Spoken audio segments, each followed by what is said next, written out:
და დავოსის შემდეგ სტრასბურგი ევროსაბჭოს საპარლამენტო ასამბლეამ ევროპაში მედიის თავისუფლების შესახებ რეზოლუცია მიიღო. ქართული საპარლამენტო უმცირესობის ინიციატივით რეზოლუციაში 2 პუნქტად საქართველოც მოხდა. ევროსაბჭო მწუხარებას საზოგადოებრივ მაუწყებელში არსებულ ვითარებაზე გამოთქვამს. რეზოლუციას უკვე მოყვა გამოხმაურება საქართველოში კომენტარი დავოსში მყოფმა პრემიერ-მინისტრს გააკეთა. დეტალებზე პირდაპირ ეთერში თამთა ჯანაძე ისაუბრებს.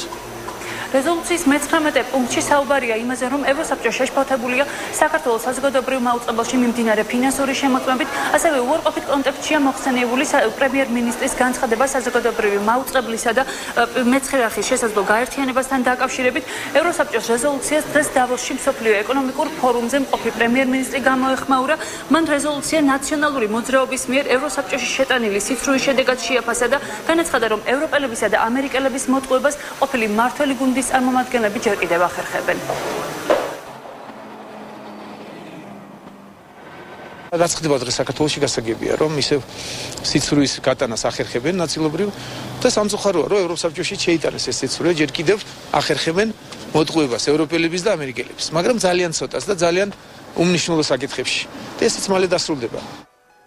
განსხვავებულად ფიქრობენ ნაციონალურ მოძრაობაში გიორგი გაბაშვილი აცხადებს, რომ ყოველივე ეს აბსოლუტურად ლოგიკური არის ქართულ მედიაში მიმდინარე მოვლენებიდან გამომდინარე.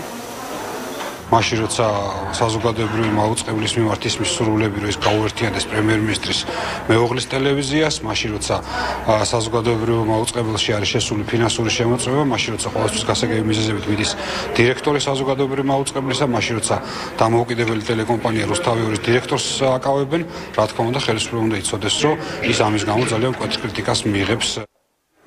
ჩვენ მოვისმინეთ მეცხრეახის ხელმძღვანელის პოზიცია, ასევე გავეცანით მედია ექსპერტების მოსაზრებებს და ამ დრომდე ვცდილობ დაუკავშირდეთ საზოგადოებრივი მაუწყებლის ხელმძღვანელს. ამ ინფორმაციას უფრო დეტალურად მეცხრეახის 9 საათიან გამოშვებაში შემოგთავაზებთ. მადლობა, პირდაპირ ეთერში თამთა ჯანაძე საუბრობდა.